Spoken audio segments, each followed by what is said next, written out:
باللہ من الشیطان الرجیم بسم اللہ الرحمن الرحیم وَهُوَ الَّذِي يَقْبَلُ التَّوْبَةَ عَنْ عِبَادِهِ وَيَعْفُو عَنِ السَّيِّئَاتِ وَيَعْلَمُ مَا تَفْعَلُونَ۔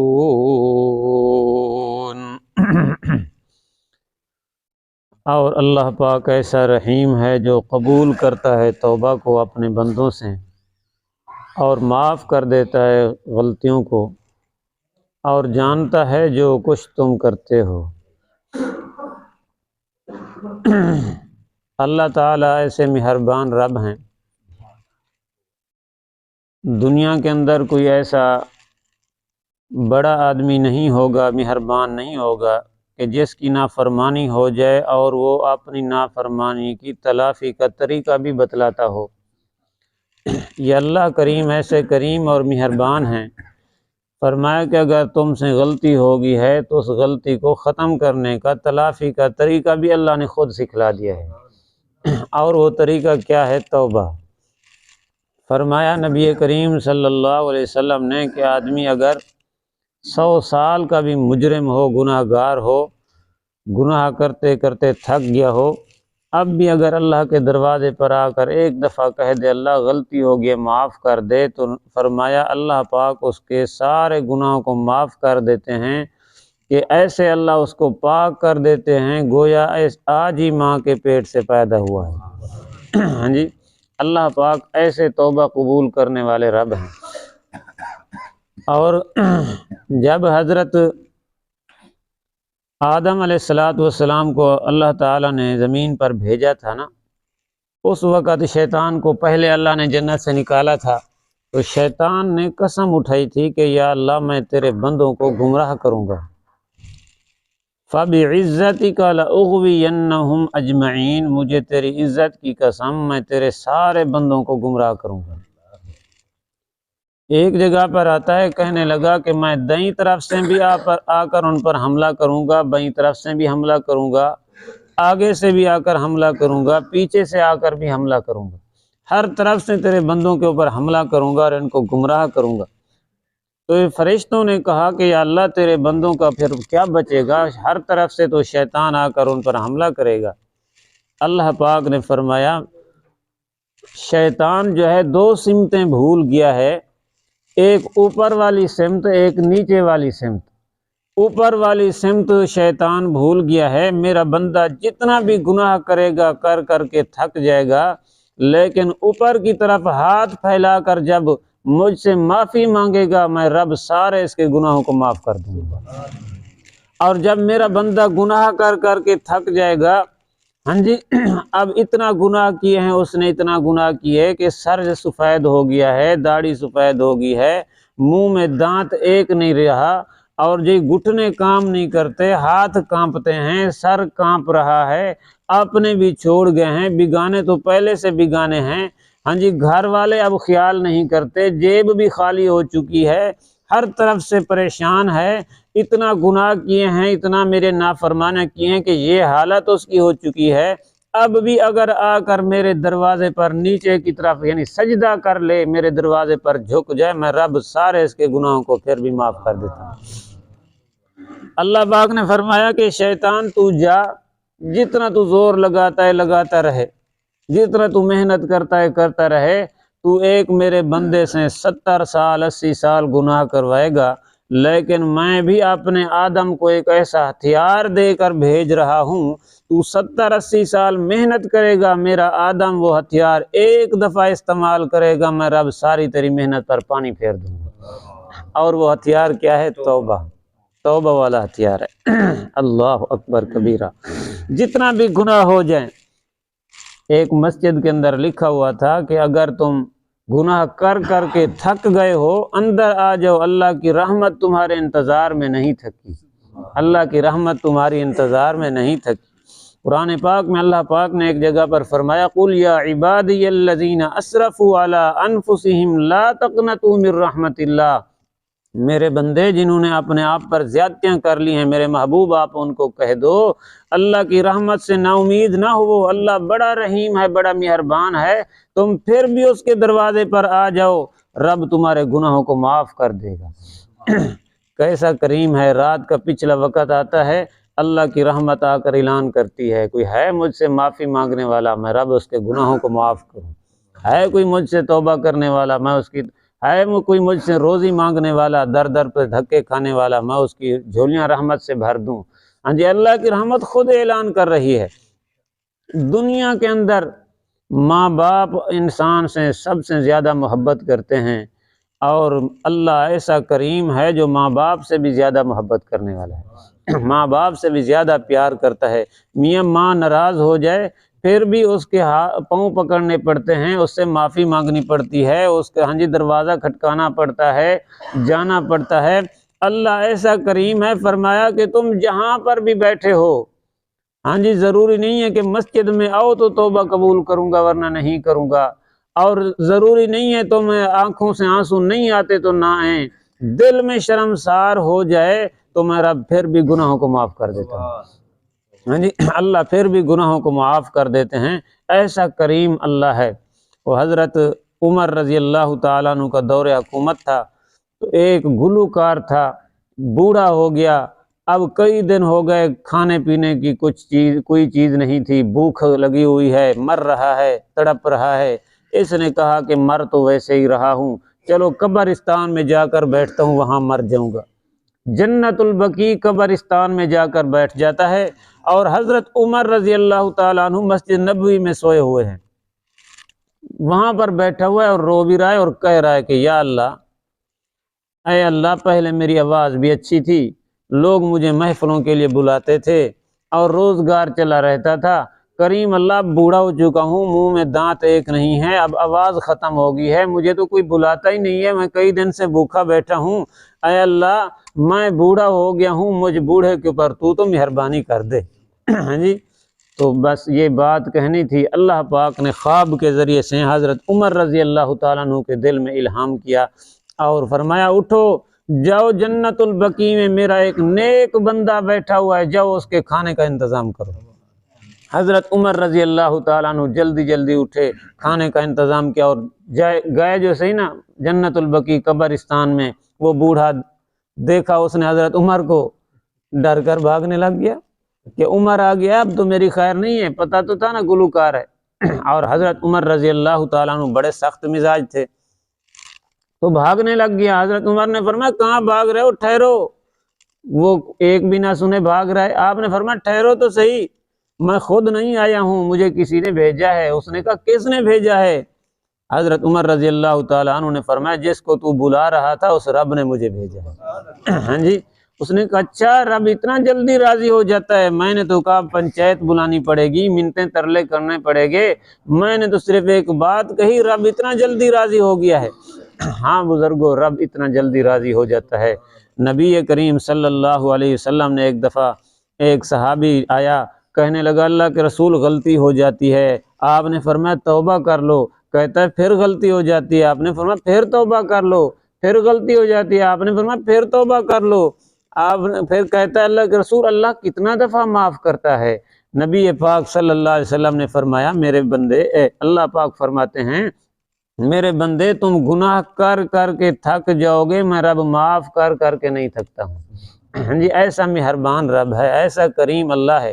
تم اس کی نافرمانیاں کر رہے ہو، جو کچھ کر رہے ہو، اس نے کبھی روزی نہیں بند کی، اس نے کبھی تمہارا سانس نہیں بند کیا، اس نے جانوروں کو تمہارا دشمن نہیں بنایا، اسی طرح تمہارا اس نے نوکر غلام بنایا ہوا ہے۔ کبھی اس نے یہ نہیں کہا آج میں سورج نہیں نکالوں گا، آج میں چاند نہیں نکالوں گا، آج میں رات نہیں لوں گا، آج میں نے ان کی روزی بند کر دینی ہے، سانس بند کر دینا ہے۔ بزرگوں، ہمارے جو اعمال ہیں نا، اگر اللہ ہمارے اعمالوں کے مطابق دینا شروع کر دے تو ہم تو دنیا میں ایک سانس لینے کے قابل بھی نہیں ہیں۔ اللہ جو دے رہا ہے اپنی رحمت سے عطا کر رہا ہے۔ تو یہ آیت قرآن مجید کی جو ہم نے پڑھی ہے، فرمایا وَهُوَ الَّذِي يَقْبَلُ التَّوْبَةَ، وہ ایسا رحیم ہے جو توبہ کو بھی اپنے بندوں کی قبول کر لیتا ہے۔ کیسا کریم اللہ ہے، غلطی ہو جائے، نافرمانی ہو جائے، پھر معاف کرنے کا طریقہ بھی خود سکھلا رہا ہے۔ اللہ اکبر، فرمایا وَيَعْفُو عَنِ السَّيِّئَاتِ۔ اچھا یہاں پر ایک مسئلہ بھی ذہن میں رکھ لیں، کچھ ہوتے ہیں اللہ کے حق، کچھ ہوتے ہیں بندوں کے حق۔ ہر کسی کی توبہ کا طریقہ الگ الگ ہے۔ پھر اللہ کے جو حق ہیں وہ بھی دو قسم کے ہیں۔ اللہ تعالیٰ کے بعض حق ایسے ہیں کہ جن کی قضا نہیں ہو سکتی، جن کی قضا نہیں ہو سکتی ان کا صرف توبہ کرنے سے وہ معاف ہو جاتے ہیں، صرف توبہ کرنے سے وہ گناہ معاف ہو جاتے ہیں۔ ایسے اللہ کے حق ہیں جن کی قضا نہیں ہو سکتی۔ مثال کے طور پر زنا ہو گیا ہے، اس کی قضا تو نہیں ہے نا، توبہ کرنے سے اللہ معاف کر دے گا۔ بعض ایسے گناہ ہیں، بعض ایسے اللہ تعالیٰ کے حق ہیں جن کی قضا ہوتی ہے، جیسے نماز ہے، روزہ ہے، زکوٰۃ ہے، ان کی قضا ہے۔ تو ان کی توبہ کا طریقہ یہ ہے کہ جو آپ نے چھوڑے ہوئے ہیں پہلے بالغ ہونے کے بعد، جو آپ کی نمازیں آپ نے چھوڑی ہوئی ہیں، روزے چھوڑے ہوئے ہیں، زکوٰۃ چھوڑی ہوئی ہے، وہ ادا کریں اور توبہ بھی کریں۔ توبہ کرنے سے جو آپ نے ٹائم پر اللہ کے حق پورے نہیں کیے، وقت پر ادا نہیں کیے، وہ گناہ معاف ہو جائے گا، لیکن وہ چیزیں ادا کرنی پڑیں گی۔ نمازیں جو چھوڑی ہوئی ہیں وہ قضا کرنی پڑیں گی، روزے جو چھوڑے ہوئے ہیں وہ قضا کرنے پڑیں گے۔ اسی طرح آپ نے جو زکوٰۃ نہیں دی وہ زکوٰۃ ادا کرنی پڑے گی۔ اسی لیے علماء فرماتے ہیں کہ اگر کوئی آدمی نمازیں قضا کر رہا ہے، فوت ہونے لگ گیا، مرنے کے قریب آ گیا ہے، تو اپنے بچوں کو، ورثاء کو وصیت کر کے جائے، بھئی میری ذمہ اتنے نمازیں باقی ہیں، اس کا فدیہ ادا کرنا۔ ایک نماز کا فدیہ 2 کلو گندم، یا اس کی قیمت، یعنی یہ فدیہ ہے ایک نماز کا۔ اگر آدمی فوت ہو جائے تو پھر بھی یعنی وصیت کر کے جائے پیچھے کہ میرے ذمہ اتنا نمازیں باقی ہیں۔ اور ان قضا نمازوں کے پڑھنے کا طریقہ کیا ہوگا، اس کا اب ہمیں علم تو نہیں ہے کہ کتنا نمازیں قضا ہو گئی ہیں، تو اس کا جو ہے نا آپ نے اندازہ لگانا ہے۔ مثال کے طور پر بھی میں 18 سال کی عمر میں بالغ ہوا ہوں، اب میری عمر ہے 40 سال، تو 18 سال نکالو، 18 سال کے بعد باقی کتنا بچ جائیں گے، 22 سال۔ 22 سال میں سے بھی میں جو ہے نا 10 سال سے نماز پابندی سے پڑھ رہا ہوں، 10 سال سے میں نماز پابندی سے پڑھ رہا ہوں، باقی کتنا بچ گئے، 12 سال۔ 12 سال کی نمازیں میں نے قضا کرنی ہے، 12 سال کی نمازیں میں نے قضا کرنی ہے۔ اس کا طریقہ پھر یہ ہے، گزارش یہ ہے کہ آپ نفل بھی پڑھیں، پابندی سے پڑھیں بے شک، لیکن کوشش کریں بعض دفعہ اگر ٹائم نہیں ہے نوافل چھوڑیں، قضا نماز پڑھیں وہاں پر۔ جیسے آپ مسجد میں آتے ہیں، عصر سے پہلے 4 سنت ہیں، عشاء سے پہلے 4 سنت ہیں، یہ غیر مؤکدہ ہیں، وہ چھوڑ دیں کبھی کبھی، وہاں پر آپ قضا نماز پڑھیں، نوافل کی جگہ پر آپ قضا نمازیں پڑھیں۔ اگر آپ کے پاس وقت نہیں ہے، وقت ہے تو آپ جس وقت پڑھیں۔ پھر قضا نماز کی نیت کیا ہوگی، اب یہ نیت کرنی ہے آپ نے، جون سی بھی نماز پڑھنی ہے، فجر ہو، ظہر ہو، عصر ہو، جو بھی ہو، کہ یا اللہ میرے ذمے جتنا فجر کی نمازیں ہیں ان میں سے میں پہلی ادا کر رہا ہوں، یا اللہ میرے ذمے جتنا ظہر کی نمازیں ہیں ان میں سے میں پہلی ادا کر رہا ہوں۔ روزانہ یہی نیت کرنی ہے آپ نے۔